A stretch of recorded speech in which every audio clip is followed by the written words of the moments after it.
لا حول ولا قوة إلا بالله العلي العظيم. أعوذ بالله من الشيطان اللعين الرجيم. حسبنا الله ونعم الوكيل ونعم المولى ونعم النصير. بسم الله الرحمن الرحيم. الحمد لله رب العالمين. الصلاة والسلام على أشرف الأنبياء والمرسلين وخاتم النبيين سيدنا ومولانا بالقاسم محمد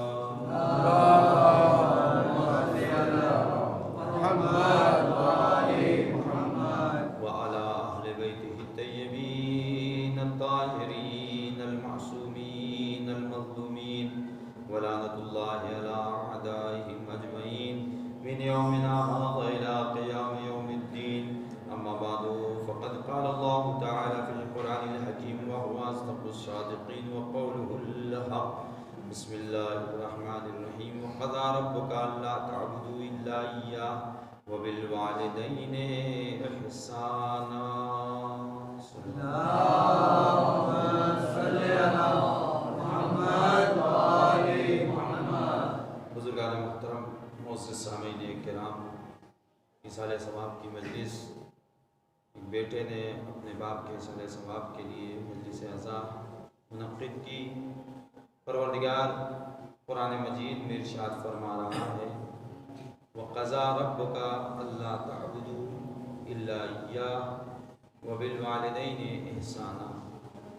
پروردگار کا فیصلہ ہے کہ تم اللہ کی عبادت کے علاوہ کسی اور کی عبادت مت کرنا اور اپنے والدین کے ساتھ نیکی کرنا، احسان کرنا.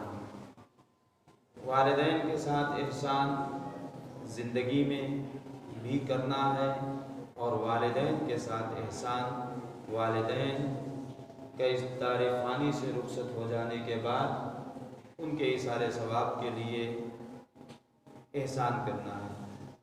احسان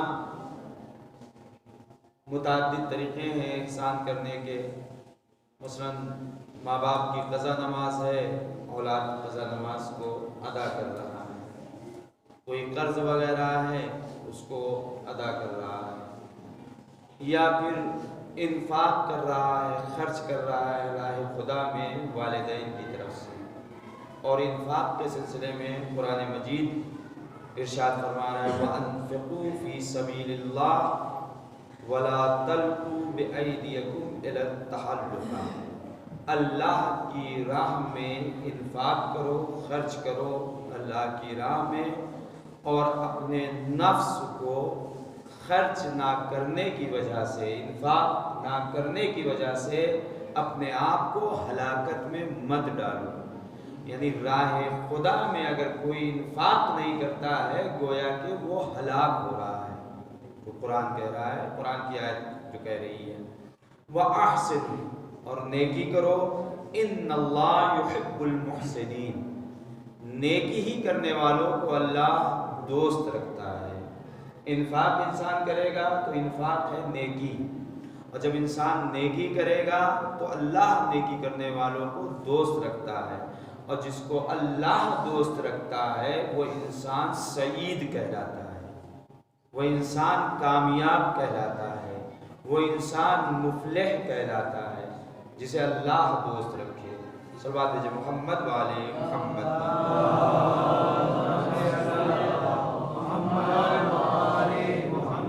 دوسرے مقام پر قرآن کہہ رہا ہے الذین یؤمنون بالغیب ویقیمون الصلاۃ ومما رزقناہم ینفقون.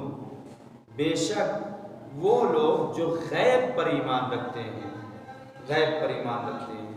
اب غیب پہ ایمان سارے مسلمان رکھتے ہیں، لیکن ستم یہ ہے کہ مسلمان جنت کے غیب پہ ایمان رکھتے ہیں، نہیں دیکھا ہے. جہنم کے غیب پہ ایمان رکھتے ہیں، قبر کے غیب پہ ایمان رکھتے ہیں، تمام غیب پہ ایمان رکھتے ہیں. جسے نہیں دیکھا اس غیب پہ مسلمان ایمان رکھتے ہیں، لیکن جسے رسول اللہ نے 1.25 لاکھ حاجیوں میں دکھایا اس پہ ایمان نہیں، اس سے انکار. صلوات بھیجے محمد والے محمد.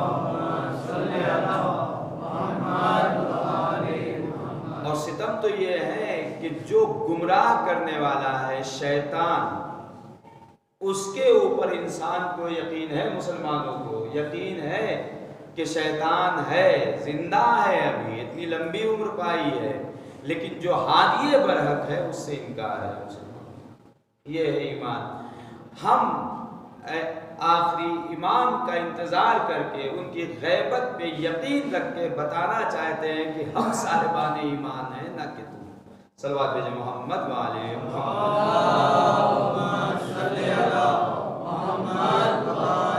اس لیے کہ ایمان کا دار و مدار غیب پہ ایمان رکھنے کا۔ الذین یؤمنون بالغیب، وہ لوگ جو غیب پر ایمان رکھتے ہیں، وہ یقیمون الصلاۃ، اور نماز کو قائم کرتے ہیں، وہ مما رزقناہم ینفقون، اور جو کچھ بھی اللہ نے انہیں رزق دیا ہے، سب کچھ نہیں، ان میں سے کچھ، من، یہاں پہ جو من استعمال ہوا ہے یہ عربی میں من تبعیضیہ ہے۔ تبعیضیہ یعنی بعض کے لیے استعمال، یعنی اللہ نے جو انہیں رزق دیا ہے سب نہیں، اس میں سے بعض چیزوں میں انفاق کرتے ہیں، راہ خدا میں خرچ کرتے ہیں۔ اللہ نے لٹانے کے لیے نہیں کہا ہے بلکہ انفاق کے لیے کہا ہے، اعتدال کے ساتھ۔ صلوات بھیجیں محمد وعلى محمد۔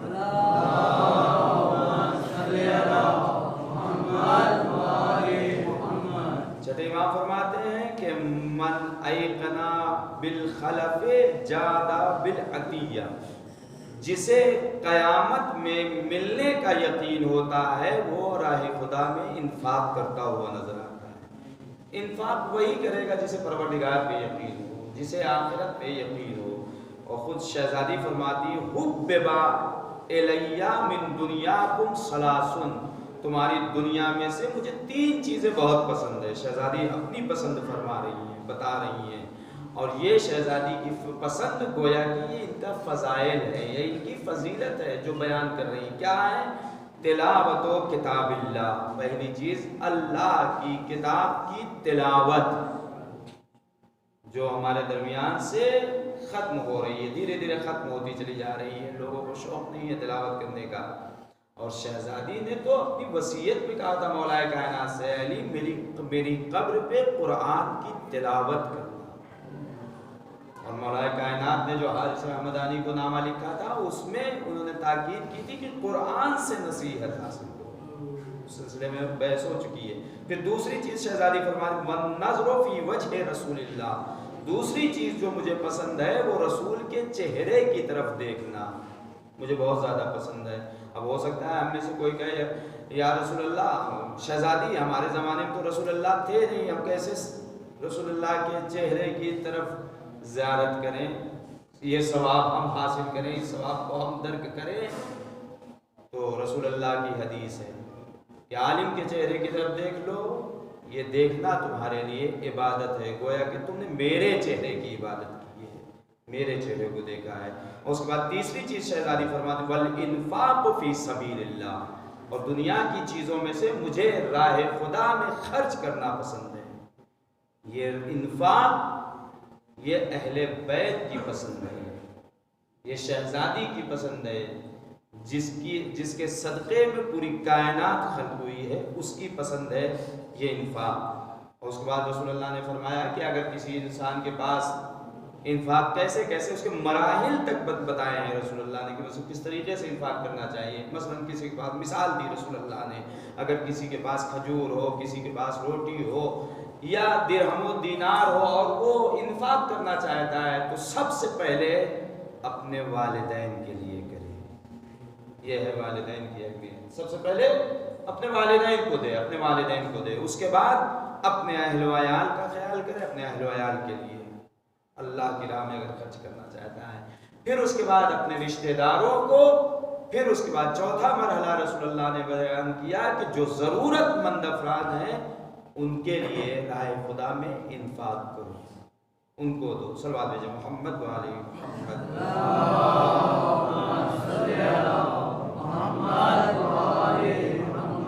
اور ان کی زوجہ زبیدہ جو کہ بہرول دانا کی بہن تھی، قرآن کی تلاوت کر رہی تھی، پڑھ رہی تھی قرآن۔ اگر انسان قرآن سے لگا ہوتا ہے تو انسان قرآن سے نصیحت حاصل کرتا ہے۔ قرآن کی تلاوت فرمائی رہی تھی اور ان کا جو قرآن تھا بہت ہی زیادہ مزین، ہیرے جواہرات قیمتی اشیاء سے مزین تھا جس میں قرآن رکھا گیا تھا۔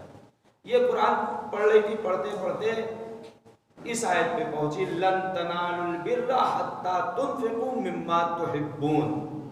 انسان نیکی تک نہیں پہنچ سکتا، ہرگز، لن داخل ہے، لن یعنی ہرگز، انسان ہرگز نیکی تک نہیں پہنچ سکتا ہے مگر یہ کہ وہ چیز راہ خدا میں صرف کرے جسے وہ خود چاہتا ہے۔ جیسے اس آیت کو پہنچی فوراً رک گئی زبیدہ، اور رکنے کے بعد اپنے اس قرآن کے حصے کو جواہری کے پاس بھیجا اور اس کی جس قیمت میں وہ بکا اس مال کو منگوایا، اور منگوانے کے بعد حجاز میں جو غربا کی بستی تھی وہاں پہ اسی پیسے سے انہوں نے کنویں کھدوائے، پانی کا انتظام کیا۔ تاریخوں میں ہے کہ آج بھی وہ آثار باقی ہے، یعنی انسان اگر راہ خدا میں خلوص کے ساتھ عمل انجام دیتا ہے تو اللہ اس کی نیکی کو دنیا میں بھی باقی رکھتا ہے اور آخرت میں جزائے خیر عطا کرے گا۔ صلوات بھیجے محمد وعلی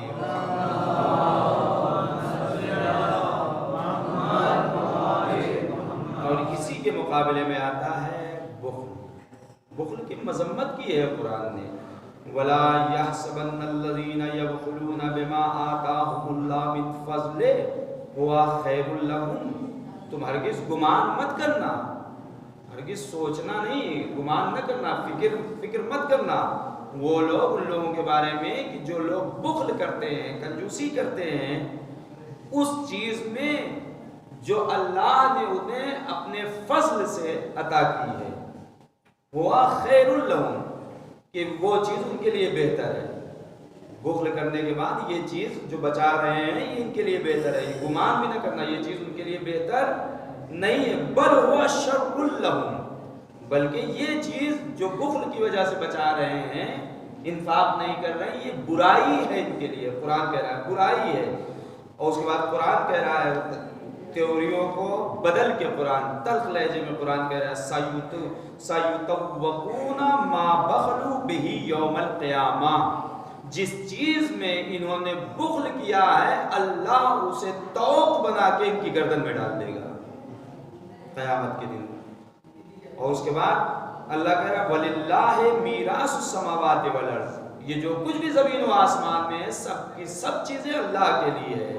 واللہ بما تعملون خبیر، اور اللہ خبر رکھتا ہے جو کچھ بھی تم انجام دیتے ہو، جو انفاق تم اللہ کے لیے کرتے ہو اللہ وہ بھی جانتا ہے، جو ریاکاری میں کرتے ہو اللہ وہ بھی جانتا ہے، اور جو دکھاوے کے لیے کرتے ہو اللہ وہ بھی جانتا ہے۔ اس لیے قرآن، پھر اس کے بعد مولا کائنات فرماتے ہیں عجبت للبخیل یستعجل الفقر الذی منہ ہرب، مجھے تعجب ہوتا ہے اس بخیل انسان پہ کہ جو انسان فقیری سے تو بھاگتا تھا، فقیری سے دور بھاگتا تھا، وَيَفُوتُهُ الْغِنَى، فقیری سے بھاگتا تھا، اور تعجب ہے کہ اس نے مالداری کو فوت کر دیا، الَّذِي إِيَّاهُ طلب، جو اس کی طلب تھی، جو اس کی ہمیشہ دعا کرتا تھا ہم مالدار ہو جائیں مالدار ہو جائیں، لیکن اللہ نے مالدار بنا دیا تو نتیجہ کیا؟ فَيَعِيشُ فِي الدُّنْيَا عَيْشَ الْفُقْرَاءِ، یہ دنیا میں فقیروں والی زندگی گزار رہا ہے، مالدار ہے 2 روٹی کھانا ہے 1 روٹی کھا رہا ہے، آدھی روٹی کھا رہا ہے نا، فقیروں جیسی زندگی گزار رہا ہے مال اکٹھا کرنے کے، اور جبکہ مولا فرما رہے ہیں وَيُحَاسِبُ فِي الْآخِرَةِ حِسَابُ الْأَغْنِيَاءِ، لاکھ یہاں کنجوسی کر رہا ہے لیکن آخرت میں جو اسے حساب و کتاب دینا ہوگا وہ مالداروں کا حساب دینا ہوگا۔ صلوات بھیجے محمد وعلی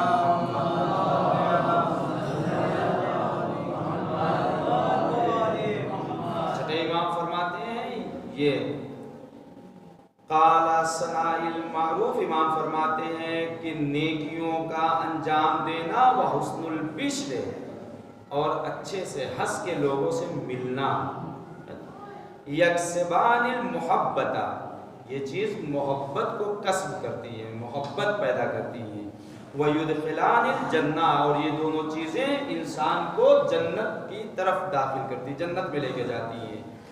وَالْبُخْلُ، اور یہ بخیلی، کنجوسی، وَعُبُوسُ الْوَجْهِ، اور عجیب سا چہرہ بنائے رکھنا، ہمیشہ تلخ میں، غصے میں رہنا، بخیلی اور تلخ چہرہ بنائے رکھنا، یبعدان من اللہ، یہ دونوں چیزیں اللہ سے انسان کو دور کرتی ہیں، وہ یدخلان النار، اور یہ دونوں چیزیں انسان کو جہنم کی طرف کھینچ کے لے کے جاتی ہیں۔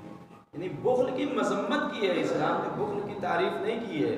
رسول طواف کر رہے تھے، طواف کرتے کرتے کیا دیکھا کہ ایک شخص سے دعا کر رہا ہے پروردگار کی بارگاہ میں، معبود مجھے معلوم ہے میرے گناہوں کو نہیں معاف کرے گا۔ جب رسول اللہ نے اس کی یہ باتیں سنی تو رسول اللہ نے اس سے سوال کیا، تیرے کون سے ایسے گناہ ہے کہ جو اللہ تیرے گناہوں کو نہیں معاف کرے گا، بخشے گا نہیں، جبکہ وہ رحمان ہے، رحیم ہے؟ کہا میرا گناہ بہت بڑا ہے۔ کہا کتنا بڑا تیرا گناہ ہے؟ کیا زمین سے بڑا ہے؟ کیا آسمان سے بڑا ہے؟ کیا سورج و چاند سے بڑا ہے؟ کہا اس سے بھی زیادہ بڑا ہے۔ تو رسول اللہ نے پوچھا کہ بتا تیرا گناہ کیا ہے؟ اس نے کہا میں ثروت مند مالدار انسان ہوں، لیکن جب بھی کوئی فقیر انسان، جب بھی کوئی ضرورت مند انسان میرے سامنے آتا ہے تو میں اپنے چہرے کو بگاڑ لیتا ہوں، میں غصے میں آ جاتا ہوں، اور میں ایک لمحے کے لیے ایک درہم بھی دینا برداشت نہیں کرتا ایسے انسان۔ جیسے ہی رسول اللہ نے اس کی اس بات کو سنا، سننے کے بعد رسول اللہ نے کہا تو دور ہو جا، کہیں ایسا نہ ہو آتش جہنم مجھ تک آ جائے۔ صلوات بھیجیں محمد۔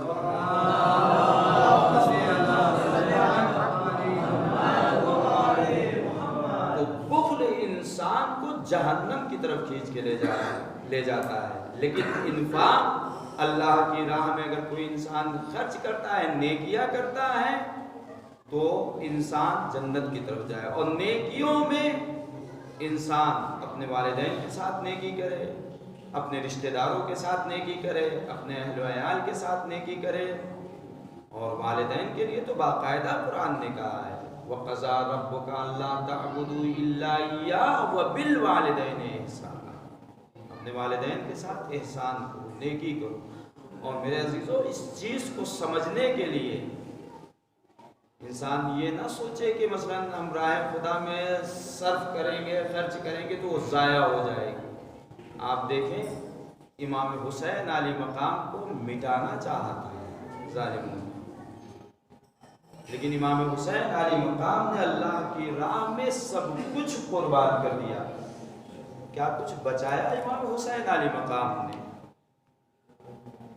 مال، اولاد، ناموس، دوست، احباب، سب کو پروردگار کی راہ میں قربان کر دیا، جس کا نتیجہ یہ ہوا کہ جب اللہ کی راہ میں امام حسین علی مقام نے قربانی دی ہے، انفاق کیا ہے، تو اللہ نے امام کی اس قربانی کو باقی رکھا ہے، قیامت تک باقی رہے گی، اور دن بدن اس میں اضافہ ہوتا جائے گا۔ لوگ دیکھیں گے اس قربانی کو، یاد کریں گے، ہمیشہ یاد کریں گے۔ جب اللہ کے لیے انسان کوئی کام کرتا ہے تو اللہ اس کی یادگار کو باقی رکھتا ہے۔ ہاں میرے عزیزوں، امام حسین علی مقام نے، کوئی انسان کیا ایسا کر سکتا ہے کہ اس کا 6 ماہ کا بچہ ہو، دودھ پیتا ہوا بچہ ہو، اور اللہ کی رضا کے لیے اس بچے کی ماں کو کوئی لے کے نکل آئے ایسی جگہ جہاں قربانی دینا ہو، اور نتیجہ یہ ہو کہ ماں کا دودھ بھی خشک ہو جائے؟ کیا کوئی کر سکتا ہے؟ لیکن امام حسین نے کر کے دکھایا۔ ہاں علی اصغر وہ معصوم ہے جس کی ماں کا دودھ خشک ہو گیا تھا۔ جب امام حسین علی مقام نے حل من ناصر ینصرنا کی صدا کو بلند کیا، بس ایک مرتبہ علی اصغر نے، معصوم علی اصغر نے اپنے آپ کو جھولے سے گرا دیا۔ بس بیویوں میں جب کوہرام برپا ہوا، بیویاں رونا شروع کرتی ہے، حسین آتے ہیں زینب، کیا بات ہے ابھی حسین زندہ ہے، یہ رونے کی کیسی آواز ہے؟ بس ایک مرتبہ تڑپ کے زینب کہتی ہے بھیا جیسے ہی آپ نے صدائے استغاثہ کو بلند کیا علی اصغر نے اپنے کو جھولے سے گرا دیا. اے بہن زینب علی اصغر کو میرے حوالے کرو, یہ پیاسا ہے, میں پانی پلا کے لاتا ہوں. آزادارو حسین نے معصوم علی اصغر کو لیا اور لینے کے بعد ظالموں کے سامنے آتے ہیں. آنے کے بعد امام حسین کہتے ہیں ظالموں اگر میں تمہاری نگاہ میں خطا کار ہوں, اگر میں گناہ گار ہوں تو اس معصوم بچے نے کیا خطا کی ہے, اس نے کیا گناہ کیا ہے, ارے اس کی ماں کا دودھ خشک ہو گیا ہے. حسین پانی کا مطالبہ کر رہے ہیں. میرے عزیزوں معصوم بچے کی پیاس بجھانے کے لیے کس قدر پانی کی ضرورت ہوتی ہے. زیادہ زیادہ 2-4 قطروں سے چشمہ بچے کی پیاس بجھ جاتی ہے. حسین نے فراحت کے سامنے 2-4 قطروں کا مطالبہ کیا. جواب میں ہرملا نے تیر جوڑا, بس ایک مرتبہ تیر کو چلایا. جو تیر کا چلنا تھا معصوم علی اصغر کے گلے کو چھیدا نہیں ہے, بلکہ تیر نے معصوم علی اصغر کو ذبح کر دیا. کربلا کا یہ واحد شہید ہے جو 2 مرتبہ ذبح ہوا. ایک مرتبہ ہرملا کے تیر سے, دوسری مرتبہ قبر سے نکال کے معصوم کے سر کو اللہ